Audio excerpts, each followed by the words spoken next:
ಎಲ್ಲರಿಗೂ ನಮಸ್ಕಾರ. Welcome back to my channel. ನಾನು ಪೂಜಾ. ಇವತ್ತು ಸೋಮವಾರ ಸಂಜೆ ಮತ್ತು ಮಂಗಳವಾರ ತನಕ ವ್ಲಾಗ್ ಆಗಿರುತ್ತೆ. ನನ್ನ ಚಾನೆಲ್ನಲ್ಲಿ 20,000 ಸಬ್ಸ್ಕ್ರೈಬರ್ಸ್ ಕ್ರಾಸ್ ಆಗಿರೋದಕ್ಕೆ ಒಂದು ಪುಟ್ಟದಾಗಿ ಸೆಲೆಬ್ರೇಟ್ ಮಾಡ್ಕೊಂಡ್ವಿ. ಅದನ್ನು ಕೂಡ ಶೇರ್ ಮಾಡ್ತೀನಿ. ಸೊ ಹಾಗಾಗಿ ವ್ಲಾಗ್ ಎಲ್ಲ ಏನು ಶೂಟ್ ಮಾಡ್ಕೊಳ್ಳಿಲ್ಲ.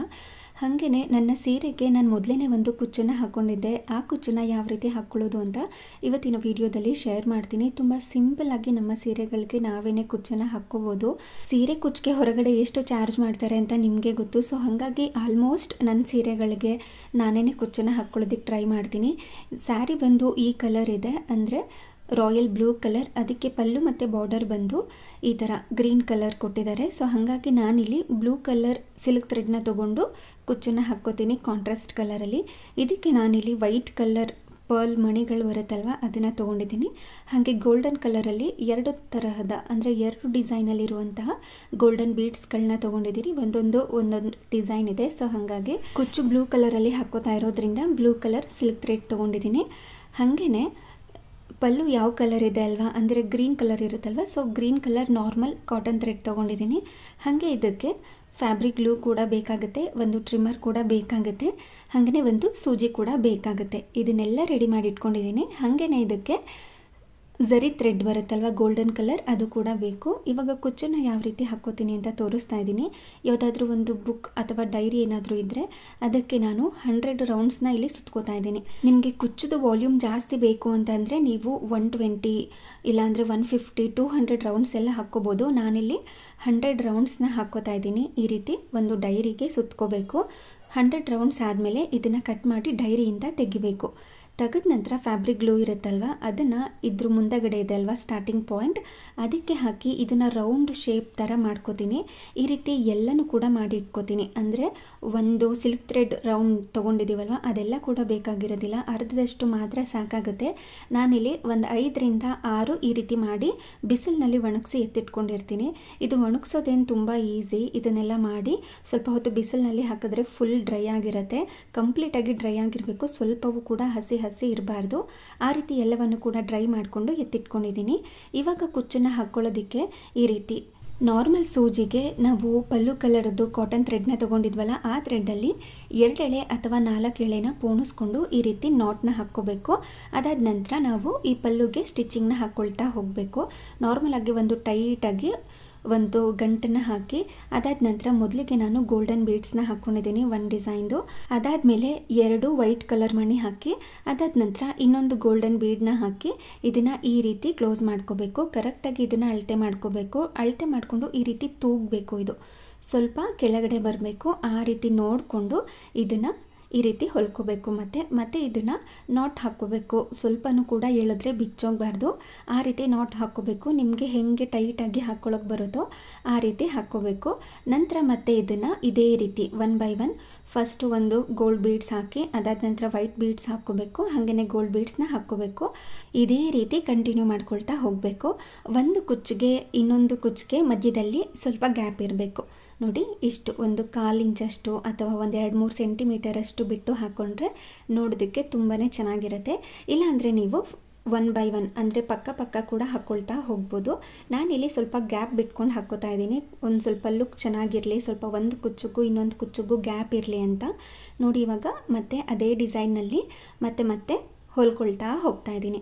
ಇದೇ ರೀತಿ ಎಲ್ಲವನ್ನು ಕೂಡ ಮಾಡಿ ರೆಡಿ ಮಾಡ್ಕೋಬೇಕು. ಅದಾದ ನಂತರ ಕುಚ್ಚನ್ನು ಕಟ್ಕೊಂಡ್ಬಿಡೋದಷ್ಟೇ. ತುಂಬ ಸಿಂಪಲ್ಲಾಗಿ ನಮ್ಮ ಸೀರೆಗಳಿಗೆ ನಾವೇನೇ ಕುಚ್ಚನ್ನು ಹಾಕ್ಕೋಬೋದು.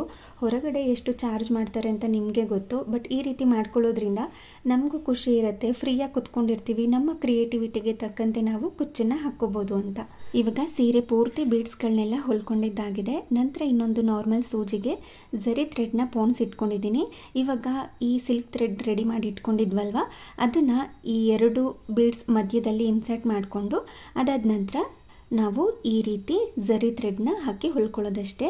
ಕೆಳಗಡೆಯಿಂದ ಈ ರೀತಿ ಮಧ್ಯಕ್ಕೆ ಸೇರಿಸ್ಕೊಂಡು ಹೊಲ್ಕೋಬೇಕು.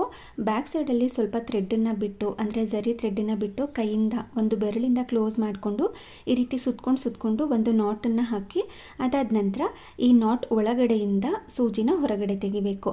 ಆವಾಗ ಪರ್ಫೆಕ್ಟಾಗಿ ಲಾಕ್ ಆಗಿರುತ್ತೆ. ಸ್ವಲ್ಪವೂ ಕೂಡ ನೀವು ಎಷ್ಟೇ ಏನೇ ಮಾಡಿದ್ರೂ ಕೂಡ ಕುಚ್ಚು ಬಿಚ್ಚೋಗೋದಿಲ್ಲ. ಅಷ್ಟು ಪರ್ಫೆಕ್ಟಾಗಿ ಕುತ್ಕೊಂಡಿರುತ್ತೆ, ಅಷ್ಟು ಟೈಟಾಗಿ ಕುತ್ಕೊಂಡಿರುತ್ತೆ. ಇವಾಗ ನಿಮಗೆ ಈ ಕುಚ್ಚು ಲೆಂತ್ ಎಷ್ಟು ಬೇಕು ಅಂತ ನೋಡಿಕೊಂಡು ಅದನ್ನು ಕಟ್ ಮಾಡ್ಕೊಳ್ಳೋದಷ್ಟೇ. ನೋಡಿ ಎಷ್ಟು ಈಸಿಯಾಗಿ ನಮ್ಮ ಸೀರೆಗಳಿಗೆ ನಾವೇನೇ ಕುಚ್ಚನ್ನು ಹಾಕ್ಕೋಬೋದು ಅಂತ. ನಾನಿಲ್ಲಿ ಗ್ರೀನ್ ಕಲರ್ ಪಲ್ಲುಗೆ ಸ್ಯಾರಿ ಕಲರ್ ಕಾಂಟ್ರಾಸ್ಟ್ ಆಗಿರಲಿ ಅಂತ ಬರೀ ಬ್ಲೂ ಕಲರ್ ಸಿಲ್ಕ್ ಥ್ರೆಡ್ನ ಮಾತ್ರ ತೊಗೊಂಡು ಕುಚ್ಚನ್ನು ಹಾಕ್ಕೋತಾ ಇದ್ದೀನಿ. ನಿಮಗೆ ಕ್ರಿಯೇಟಿವಿಟಿ ಬೇರೆ ಥರ ಇದ್ದರೆ, ಅಂದರೆ 2 ಕಲರ್ ಸ್ಯಾರಿಲಿ 2 ಕಲರ್ ಇದೆ ಅಲ್ವಾ, ಗ್ರೀನ್ ಕಲರ್ ಮತ್ತು ಬ್ಲೂ ಕಲರ್, ಅದನ್ನು ಸೇರಿಸ್ಕೊಂಡು ನೀವು ಒಂದು ಸತಿ ಬ್ಲೂ ಕಲರ್ ಕುಚ್ಚು, ಇನ್ನೊಂದು ಸರಿ ಗ್ರೀನ್ ಕಲರ್ ಕುಚ್ಚು ಈ ರೀತಿ ಕೂಡ ಹಾಕ್ಕೋಬೋದು. ಇದಕ್ಕೆ ಕಾಸ್ಟ್ ಕೂಡ ಕಡಿಮೆನೇ ಬೀಳುತ್ತೆ. ಏನಿಲ್ಲ ಅಂದ್ರೂ ಒಂದು 50 ರೂಪಾಯಿಲೆಲ್ಲ ನಾವು ಆರಾಮಾಗಿ ಈ ಕುಚ್ಚನ್ನು ಹಾಕ್ಕೋಬೋದು. ಮತ್ತು ನಿಮಗೆ ಸಿಲ್ಕ್ ಥ್ರೆಡ್ ಕೂಡ ಮಿಕ್ಕೊಂಡಿರುತ್ತೆ, ಬೇರೆ ಸೀರೆಗಳಿಗೆ ಡಿಸೈನ್ ಕೂಡ ಮಾಡ್ಕೋಬೋದು. ಎಲ್ಲ ಒಂದೇ ಸರಿ ಖಾಲಿ ಆಗೋದಿಲ್ಲ. ಅದೇ ರೀತಿ ಎಲ್ಲ ಬೀಡ್ಸ್ಗಳ ಮಧ್ಯದಲ್ಲೂ ಕೂಡ ಕುಚ್ಚನ್ನು ಹಾಕಿ ರೆಡಿ ಮಾಡಿ ಇಟ್ಕೊಂಡಿದ್ದೀನಿ. ಹೆಂಗೆ ಕಾಣಿಸ್ತಾ ಇದೆ ಅಂತ ಕಮೆಂಟ್ ಮಾಡಿ ತಿಳಿಸಿ. ನನಗಂತೂ ಈ ರೀತಿ ಮಾಡ್ಕೊಳ್ಳೋದಕ್ಕೆ ತುಂಬಾ ಇಷ್ಟ ಆಗುತ್ತೆ. ಹೊರಗಡೆ ಮಾಡಿಸ್ಕೊಂಡ್ರೆ ತುಂಬಾ ಖರ್ಚಾಗುತ್ತೆ. ಸೊ ಹಾಗಾಗಿ ನನ್ನ ಸೀರೆಗಳಿಗೆಲ್ಲ ನಾನೇ ಕುಚ್ಚನ್ನು ಹಾಕ್ಕೋತೀನಿ. ನಿಮಗೆ ಟೈಮ್ ಇತ್ತು ಅಂತಂದರೆ ನೀವು ಒಂದು ಸಾರಿ ಟ್ರೈ ಮಾಡಿ ಹೇಗೆ ಬಂತು ಅಂತ ಕಮೆಂಟ್ ಮಾಡಿ ತಿಳಿಸಿ ಆಯಿತಾ. ಇದೇ ಥರ ಡಿಫ್ರೆಂಟ್ ಆಗಿರುವಂತಹ ವೀಡಿಯೋಸ್ಗಳು ಬೇಕು ಅಂದರೂ ಕೂಡ ಕಮೆಂಟ್ ಮಾಡಿ ತಿಳಿಸಿ. ನಾನು ಬೇರೆ ಬೇರೆ ಥರ ವೀಡಿಯೋಸ್ ಮಾಡೋದಕ್ಕೆ ಟ್ರೈ ಮಾಡ್ತೀನಿ. ಹಾಗೆ ಸೋಮವಾರ ಸಾಯಂಕಾಲ ಅಂದರೆ ನೈಟ್ ಡಿನ್ನರ್ಗೋಸ್ಕರ ಚಪಾತಿ ಮತ್ತು ಕುಂಬಳಕಾಯಿ ಗೊಜ್ಜನ್ನ ಮಾಡ್ಕೋತಾ ಇದ್ದೆ. ಇಲ್ಲಿ ಅರ್ಧದಷ್ಟು ಕುಂಬಳಕಾಯಿನ ತೊಗೊಂಡಿದ್ದೀನಿ. ಇದಿಷ್ಟು ಜಾಸ್ತಿನೇ ಆಗುತ್ತೆ. ಇದರಲ್ಲಿ ಅರ್ಧ ಮಾತ್ರ ಕಟ್ ಮಾಡಿಕೊಂಡು ನಮ್ಮ 3 ಜನಕ್ಕೆ ಕುಂಬಳಕಾಯಿ ಗೊಜ್ಜನ್ನ ಮಾಡ್ಕೋತೀನಿ. ತುಂಬಾ ಚೆನ್ನಾಗಿರುತ್ತೆ. ತುಂಬ ಸಿಂಪಲಾಗೂ ಕೂಡ ಮಾಡ್ಕೋಬೋದು. ಫಟಾಫಟ್ ಅಂತ ರೆಡಿ ಆಗೋಗ್ಬಿಡುತ್ತೆ. ಕುಂಬಳಕಾಯಿ ಒಳಗಡೆ ಇರುವಂಥ ಬೀಜನೆಲ್ಲ ತೆಗೆದು ಇದನ್ನು ಸ್ವಲ್ಪ ದಪ್ಪದಾಗಿಯೇ ಕಟ್ ಮಾಡ್ಕೋತಾ ಇದ್ದೀನಿ.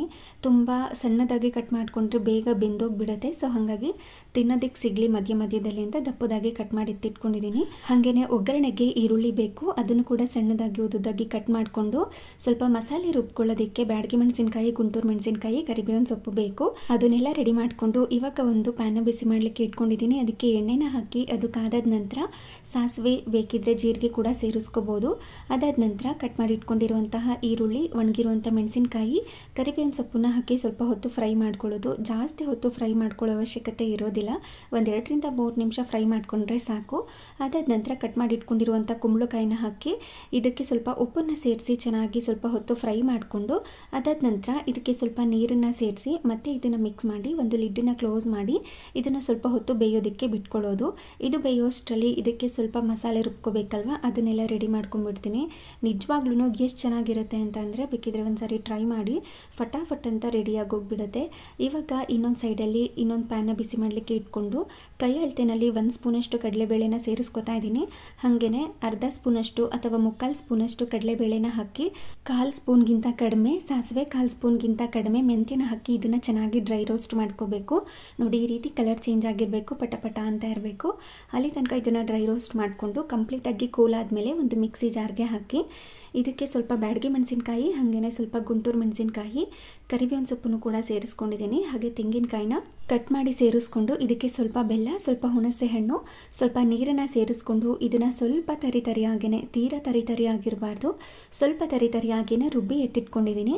ಅಷ್ಟರಲ್ಲಿ ಕುಂಬಳಕಾಯಿ ಕೂಡ ಬೆಂದಿರುತ್ತೆ, ನೀವು ನೋಡ್ತಾ ಇರ್ಬೋದು. ಈ ಹಂತದಲ್ಲಿ ಇದಕ್ಕೆ ಸ್ವಲ್ಪ ಅರಿಶಿನ ಪುಡಿನ ಹಾಕಿ ಚೆನ್ನಾಗಿ ಇದನ್ನು ಮಿಕ್ಸ್ ಮಾಡ್ಕೋತಾ ಇದ್ದೀನಿ. ನಂತರ ಇದಕ್ಕೆ ನಾವು ರುಬ್ಬಿ ಇಟ್ಕೊಂಡಿದ್ದೀವಲ್ವ ಮಸಾಲ ಪೇಸ್ಟ್, ಅದನ್ನು ಇದರೊಳಗಡೆ ಸೇರಿಸ್ಕೊಂಡು ಕನ್ಸಿಸ್ಟೆನ್ಸಿಗೆ ತಕ್ಕಂತೆ ನೀರನ್ನು ಅಡ್ಜಸ್ಟ್ ಮಾಡ್ಕೋಬೇಕು. ತೆಳುವಾಗಿ ಬೇಕಿದ್ರೆ ಜಾಸ್ತಿ ನೀರನ್ನು ಸೇರಿಸ್ಕೊಳ್ಳಿ, ಗಟ್ಟಿಯಾಗಿ ಬೇಕಿದ್ರೆ ಸ್ವಲ್ಪ ನೀರನ್ನು ಹಾಕ್ಕೋಬೇಕು.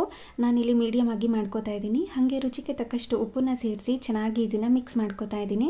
ನಂತರ ಇದಕ್ಕೆ ಒಂದು ಲಿಡ್ಡನ್ನು ಕ್ಲೋಸ್ ಮಾಡಿ ಸ್ವಲ್ಪ ಹೊತ್ತು ಸಿಮ್ನಲ್ಲಿ ಇಟ್ಕೊಂಡು ಕುದಿಸ್ಕೋಬೇಕು. ಮಸಾಲೆದು ಹಸಿ ವಾಸನೆ ಇರುತ್ತಲ್ವ ಅದೆಲ್ಲ ಹೋಗಬೇಕು. ಸೊ ಹಾಗಾಗಿ ಇದನ್ನು ಕುದಿಸ್ಕೊಳ್ಳೋದಕ್ಕೆ ಬಿಟ್ಟು ನಂತರ ಇಲ್ಲಿ ಚಪಾತಿನೂ ಕೂಡ ಬೇಯಿಸ್ಕೊಂಡು ಬಿಡ್ತೀನಿ.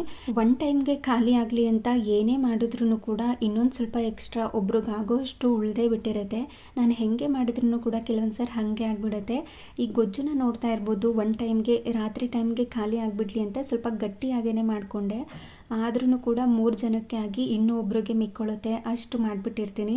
ನಿಮ್ಮ ಮನೇಲೂ ಹೀಗೆ ಆಗುತ್ತಾ ಅಂತ ಕಮೆಂಟ್ ಮಾಡಿ ತಿಳಿಸಿ. ಎಷ್ಟೇ ಅಳತೆಯಾಗಿ ಮಾಡಬೇಕು ಅಂದ್ರೂ ಮಾಡೋದಕ್ಕೆ ಆಗೋದಿಲ್ಲ. ಊಟ ಎಲ್ಲ ಮುಗಿಸ್ಕೊಂಡು ಪಾತ್ರೆ ಎಲ್ಲ ತೊಳೆಯೋದಿರುತ್ತೆ, ಅಡುಗೆ ಮನೆ ಕ್ಲೀನಿಂಗ್ ಕೆಲಸ ಇರುತ್ತಲ್ವ ಅದನ್ನೆಲ್ಲ ಮುಗಿಸ್ಕೊಂಡು ಬಟ್ಟೆನೂ ಕೂಡ ಮಡ್ಚೋದಿತ್ತು, ಅದನ್ನೆಲ್ಲ ಮಡಚಿ ವಾರ್ಡ್ರೋಬಲ್ಲೆಲ್ಲ ಎತ್ತಿಟ್ಕೊಂಡು ಆನಂತರ ಇಲ್ಲಿ ಪುಸ್ತಕ ಓದೋದಕ್ಕೆ ಬಂದಿದ್ದೀನಿ. ಸ್ವಲ್ಪ ಬಿಸಿ ನೀರು ಇಟ್ಕೊಂಡು ಕುಡ್ಕೊಂಡು ಪುಸ್ತಕ ಓದೋದು. ಇದನ್ನು ಆಲ್ರೆಡಿ ಒಂದು ಸಾರಿ ಸ್ಟಾರ್ಟ್ ಮಾಡಿದ್ದೆ ಪುಸ್ತಕನ, ಇದನ್ನು ಕಂಪ್ಲೀಟ್ ಮಾಡೋಕ್ಕೆ ಆಗಿರಲಿಲ್ಲ. ಇವಾಗ ಮತ್ತೆ ಸ್ಟಾರ್ಟ್ ಮಾಡ್ಕೊಂಡಿದ್ದೀನಿ ಓದಬೇಕು ಅಂತ. ಸ್ವಲ್ಪ ಓದಿದ್ದೀನಿ, ಇನ್ನೂ ಸ್ವಲ್ಪ ಹಾಗೆ ಇದೆ, ಅದನ್ನು ಕೂಡ ಓದಿ ಮುಗಿಸ್ಕೋತೀನಿ. ತುಂಬಾ ಚೆನ್ನಾಗಿರುತ್ತೆ ಈ ಥರ ಸೆಲ್ಫ್ ಮೋಟಿವೇಶನ್, ಸೆಲ್ಫ್ ಇಂಪ್ರೂವ್ಮೆಂಟ್ ಪುಸ್ತಕಗಳೆಲ್ಲ ನಮ್ಮ ಜೀವನನ ನಾವು ಅರ್ಥ ಮಾಡ್ಕೊಳ್ಳೋದಕ್ಕೆ ನಮಗೇನು ಬೇಕು ಅನ್ನೋದನ್ನು ನಾವು ಅರ್ಥ ಮಾಡ್ಕೊಳ್ಳೋದಕ್ಕೆ ತುಂಬಾ ಹೆಲ್ಪ್ ಮಾಡುತ್ತೆ.